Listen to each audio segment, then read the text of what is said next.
What do you think? Let's get started. My Business, My Story show. Where we believe that behind every great business is a great story. I'm Tyler. And I'm Chris. And today we're here with Peter Schorr from Retreat Behavioral Health.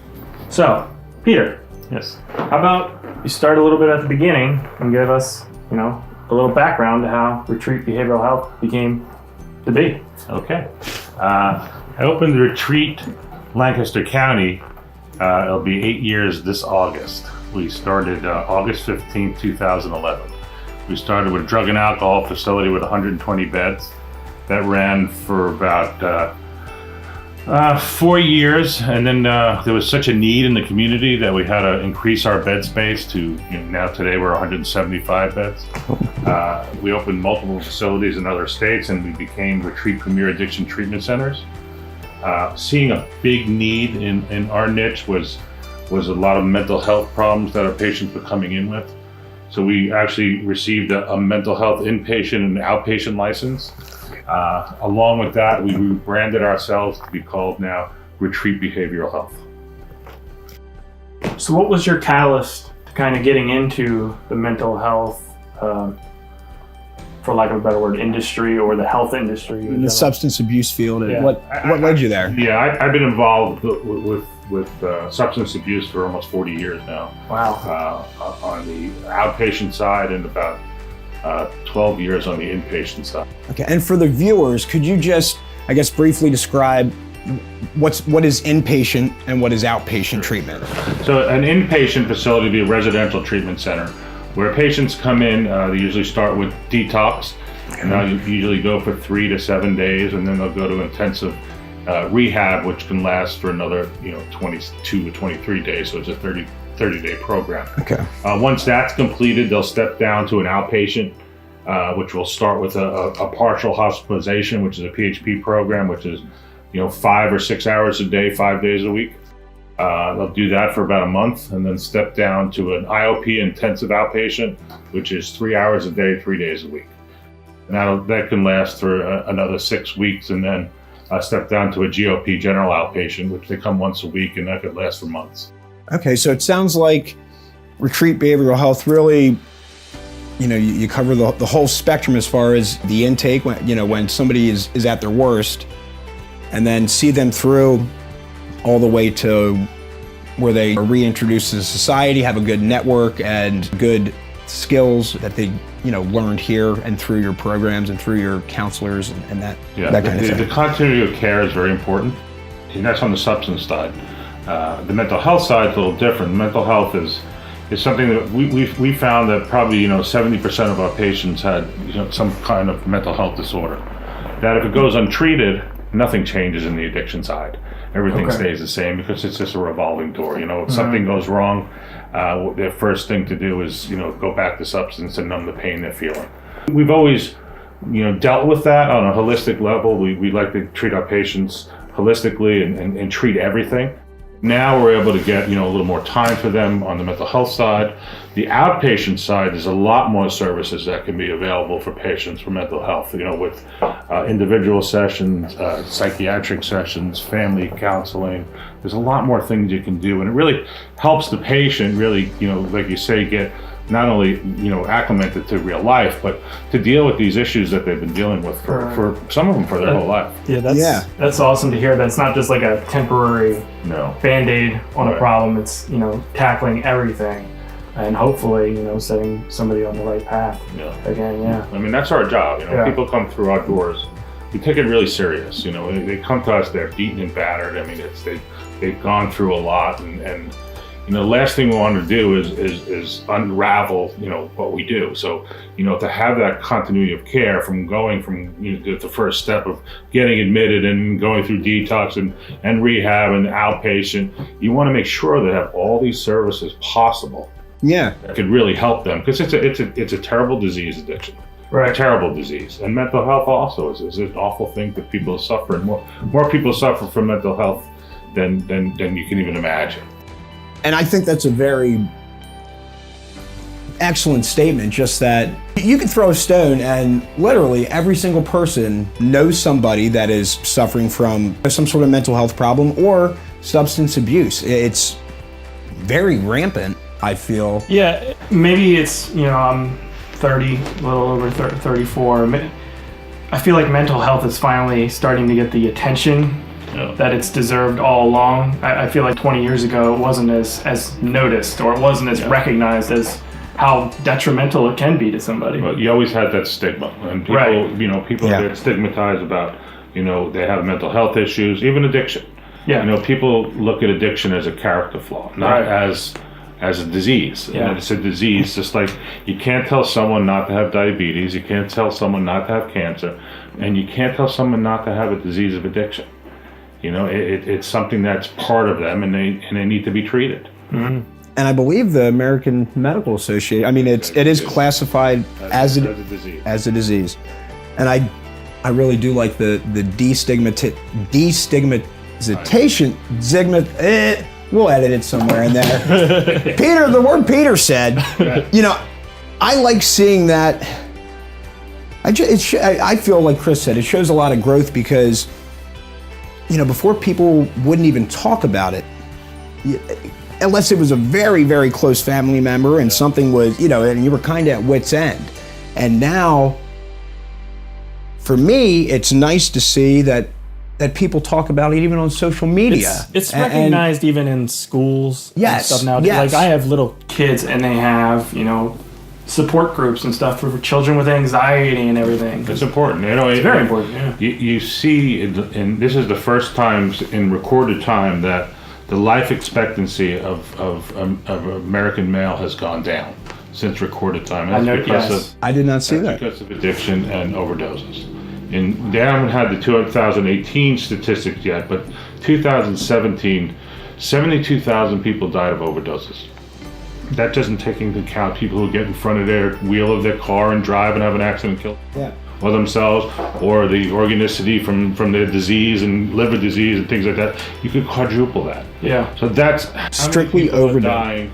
And it's in the newspaper all the time. You hear the opioid epidemic. You hear all these things. So it's now out in the public. Now you got to do something about it. You can't just say, let's hide it. Let's not tell anybody about poor Johnny. Let's keep him in the closet. It's not anymore. You got to bring it out. You got to talk about it. You got to fix it. Years ago, how you judged how people do in treatment is how many people stay clean and sober. Our job now is to keep people alive. Mm-hmm. It's about harm reduction. It's about showing them there's a better life. It's a battle. It's a tough battle. And our biggest battle is with insurance companies, making sure that people get the right amount of time to help them get on the way to recovery. Yeah. Yeah, I can imagine that's probably sometimes a struggle for people. Oh, it's a big struggle. I always look at it, if I pay for an insurance policy, I should be able to utilize it. Right. And if a professional is saying they need this amount of time to get themselves well, why is the insurance company saying 5 days, that's all they need? Is that right? Yeah, why is it insurance company dictating what a medical... Or you've gone to treatment too many times. If I'm a diabetic and I get to keep going, I can go a million times. Right. And they're not going to deny you or chemo or anything like that. Again, this is now people starting to make noise. And no one wants to hear noise, especially insurance company. It's about, advertising that they have a great product like anything else. Now people making noise about it, they got to make sure that they're covering the people who deserve to be covered. It's changing. Our world is changing a little. And it's good because, we've always gone years of again, just brushing aside people with mental health and substance abuse problems.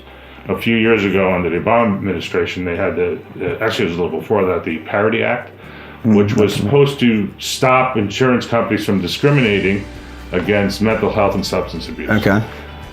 Which never really happened. It never really took into effect. But now it's so out there. It's that people are just saying, "Hey, wait a minute. Let's wake up and help not only our youth, because the number one killer for 18 to 25-year-olds is overdoses. Used to be car accidents. Yeah. You don't want to see your kids die. And you said something about in schools they talk about it and this that. Education is the most important thing you can do about teaching people about not only mental health but substance abuse. Education. That's the most important thing. You need to get out there. We do that. We go to schools, we have open forums, so we invite people to listen to about the disease of addiction. It's all about educating people. That's awesome to hear that you like reach out to the community then. You're not just, and that you're on the forefront and really just trying to let people know you're here for if they need it. Right. And we are community members. We live in the community, we work in the community, we want to be good neighbors, and our expertise is about addiction and mental health. So come to us and we'll talk about it. And we've given countless scholarships to people who don't have insurance from our neighbors, because we want our neighbors and our community to feel safe. That's great. And we want to be part of that. That's amazing. So back to your personal story a bit. This obviously has been very successful.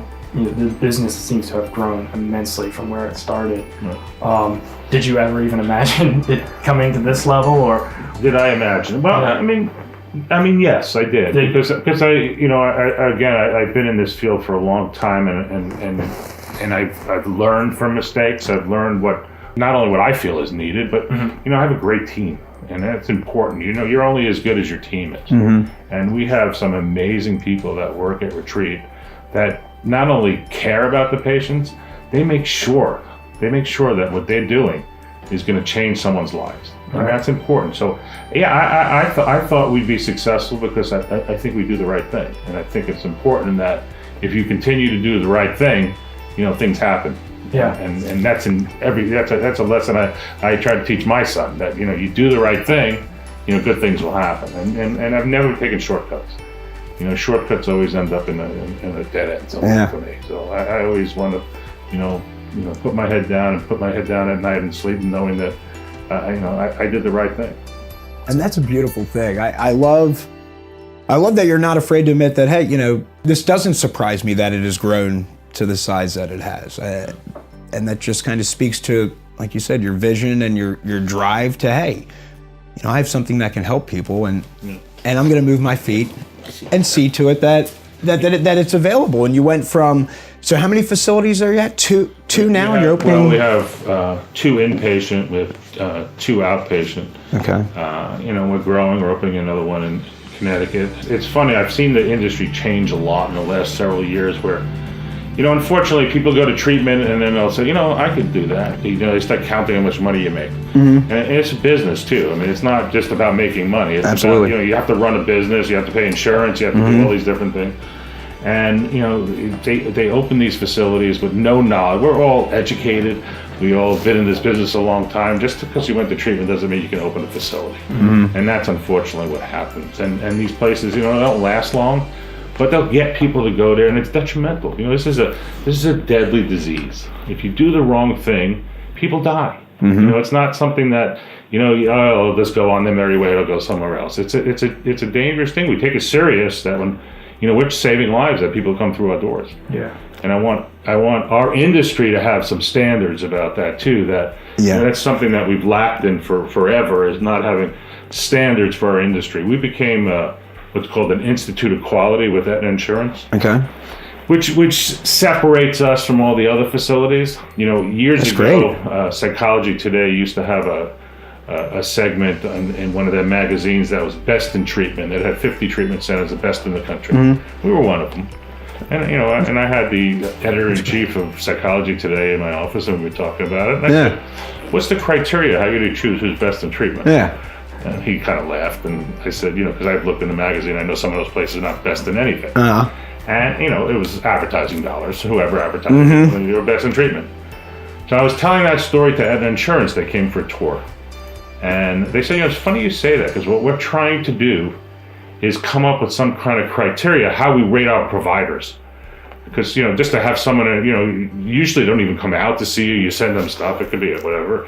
They came up with this survey on what is measurable of success. Okay. All these different metrics they came up with. It was pretty interesting. We did a pilot project with them first, and then put it into reality and do it every year. And they really hold some high standards. And we're one of only 10 behavioral health care facilities in the United States that designate an Institute of Quality and an MCC program, which is pretty amazing. Something like that. Because the United States has a lot of providers. which is measuring, giving people accountability. Like in anything, accountability is important. In our industry, it should be a lot of accountability because, again, you're dealing with people's lives. And we love going through that process. We want other insurance companies to do that too, because it keeps on your toes. It keeps you, understanding that there's certain criteria you have to meet to make sure that the patients get what they need. We want to make sure, because the insurance companies are our partners. So if we're not taking care of their constituents, we're not doing a good job. Yeah. Yeah. So they're measuring it, and they're coming up with all these different things. And last year, I think we got 104 out of 100. Don't ask me how you get over 100. We got extra credit. I wouldn't question but that. But it's great. It's something to be really proud of. Yeah. A facility that you're standing above and beyond with other people. And that you're helping push the rest of the insurance market. Our whole industry, not just insurance, we need to have accountability for what these facilities do. These fly-by-night places, they make money on laboratory fees and things like that. They're not helping. They're in it for the dollar. We're in it for to save people's lives. That's a beautiful thing. And again, just to go back more towards you building this, you had 30 years experience or so in the industry. So what challenges did you face, insurance being one of them, when you had the decision, I can create a treatment facility, and when you started moving your feet, what obstacles did you come across and you had to overcome? This facility here in Pennsylvania was a children's residential treatment center for 10 years for very troubled youths. Okay. And it kind of really, beat the place up. It was in awful shape when I got it. And we really didn't have any resistance in the community, because this has been something like this for years. And they wanted to see a change because there was a lot of problems. The police would have to be here every day and things like that. So they were kind of, encouraged that we were going to, fix this tired building up a little. And we renovated every square inch of this facility. When I got here, there was not even sheetrocks in the rooms. Not only not any sheetrocks, there was no outlets in the rooms either. Wow. I mean, there was nothing. In the gymnasium, there's a mezzanine that I wanted to put the fitness center in. And, we had it all planned to do it, and then an engineer report come, he goes, "You shouldn't walk on that mezzanine." I go, "What do you mean?" He goes, "It's not very safe." We had to put in 37 beams and 12 posts. Oh my gosh. To hold the mezzanine up. So those are the kind of things that happen. And, there was a lot of code violations, and we really put a lot of love and effort into building this. It shows. It's a beautiful facility. A lot of the things that I've learned over the years is, especially with young kids, patients come in who are resistant to treatment. They're going to find every reason in the world why they shouldn't be here. Hey, the beds are uncomfortable, the food's no good, there's nothing to do, blah, blah, blah. You hear that all the time. So you take that out of the equation. You're a chef. You get comfortable beds, you have a full gymnasium and fitness center. Now you're going to concentrate. Where are your excuses? No excuses. Yeah. Yep. We don't want to hear it. Right. Yeah. So you believe me, you'll still hear something because kids are kids, but you take that out of the equation. It's important to do that, and we did that in Florida too. Florida, we built the ground up in Florida, but make sure it's very comfortable. A fitness center, a gymnasium, a swimming pool. You just want to take things out of the equation. You want them to focus on their treatment. That's the most important thing. I always tell people, you want to get clean and sober, you get clean and sober in a box. But we made it a little more comfortable, so now you don't have to complain. Exactly. And to that point, not only do you have all these amenities to make it a comfortable environment, but the various forms of treatment you offer. I mean, is there music therapy? I mean, how broad? You offer a lot of. We have music therapy, art therapy, all by master's level therapists. Where again, to keep someone for 30 days or longer, you can't just do the same thing over and over. Repetition is important, but you need to do other things. You need to keep your attention, and again, on a holistic level of having these other kinds of therapies available for people, it really helps a lot. I'm guessing some people respond differently. They do, and when we don't treat two people the same. When someone comes in and they're assessed, that's where we determine which therapist they'll be with and which group they'll be with. It's important to do that.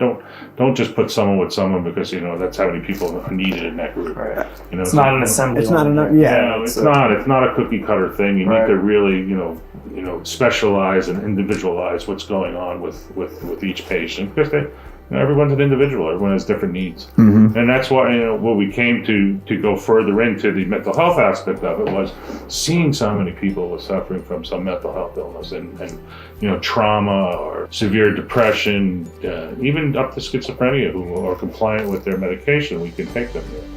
And we've taken a lot. I'll give you an example. In Florida, we do a lot of VA work with both places. And That's a great thing. To get the contract in Florida with the local VA hospital, they gave us a test patient to start. They go, we're going to give you a good patient. They gave us a schizophrenic patient that was not compliant with their medication, had a fractured jaw. Good luck. That's the first one. And you know what? When that vet left after 30 days, he was compliant with his medication. He didn't look like the same person. His jaw had been wired. We took him to get it wired and it was cut out and he was fine. To see that change, we've had people who come from Washington, D.C. that came down to Florida. I think he did a video on one of them where they came in as patients. They were just in the worst shape possible. Going through the VA system and having to go through that on a constant level. It's just, that's debilitating in itself. Taxing, I'm sure. And they were just beating them. And they came down, they thought it was a VA kind of thing. And they were like nasty guys. And one guy couldn't even walk. 2 years later, both of those vets work for me now. And they are amazing employees, amazing people. They needed help. Someone was suffering from PTSD, was a combat vet, gone untreated. Once you get that, once you get the proper therapy that's needed, you see such a transformation in people. Yeah. And we I guess we have about 50 people that work for us that have gone through us. To see the transformation when people come in, because when people come to us, they're just beaten down. I mean, the disease of addiction is debilitating. You see them and it's not the same person that 30 days later when they leave are. But when you see them a few years later, we have people in leadership roles, that's the reward. That's got to fill your heart. That's the reward. I mean, forget about money and things like that. The reward is seeing, especially these young kids come back and give back and be part of this. I can't tell you how, as an owner of a facility, that makes you feel. It makes it all worth it. And it definitely just reinforces that what you're doing is the right thing, that not only did you help them get their lives back, but you put them in a place where they were so thankful and they knew that you had something special, that they wanted to come back and be a part of that and try and help and try and help others. And that's a beautiful thing. I don't think you can underscore that enough. Just how neat that is that you've had all those people, and especially like you said, the one gentleman that I met with before. He's a great guy, and I'm sure he was without a doubt hopeless. And had no hope. It's not going to work. And then there you are. Things we see is hopelessness when people come in. That's why usually they come in. It's just they don't understand that there is hope, and that's our staff is so inspiring to show people that hope is there. Hope is just another word. You can succeed. You can do well. You just need to get the chance, and you need to want it. You can't force someone to do something. They gotta want it, and when they want it, success is not that hard. You guys have all the tools available, and that's what we do. We give them a toolbox when they leave, and use it when you need it. Well, then that's actually a good point. Because back to your kind of personal story with this whole business, what would you say then to like an entrepreneur or somebody starting out who has a vision? How do they get started? Is there anything you could suggest they do? In any business? Best advice. Again, there's no shortcuts. Yep. Hard work is important, especially when starting a business. I mean, when I started this business, I was working 24 hours a day, 7 days a week. I was here all the time. I wanted to make sure. Sacrifice, I don't want to micromanage people, but I want to, make sure that, I put my life on the line to open this, and I want to make sure that it's what I want it to be. And, it's hard work. It's hard work opening a business and succeeding. It's just, you gotta focus. You gotta know what your goals are. You gotta have, the most important thing is to have great people working with you and have the same vision and understanding that you have, and it just sails from there. Awesome. Teamwork. I love it. Teamwork. Well, Peter, on behalf of my business, my story, just want to thank you for coming on the show. This was just a beautiful message, and really love what you're doing here. I believe you guys actually have an open house starting here shortly. We do. We have we're launching our Synergy program today, which is our mental health program. Okay. We're excited about it. We expect quite a few people here today, and then we love showing off Retreat because we're very, very proud of it. Awesome. As well you should be. As well you should be. Thank you. Yeah, this was great. We really appreciate, taking the time and telling us your story and learning about this place. It's awesome. My pleasure. Thank you so much. Thank you. Thank you, Peter. Thank you. Again, this has been another excellent episode of My Business, My Story. I'm Tyler. I'm Chris. I'm Peter. Reminding you, behind every great business lies a great story. Yeah. Now you can stand up, Peter.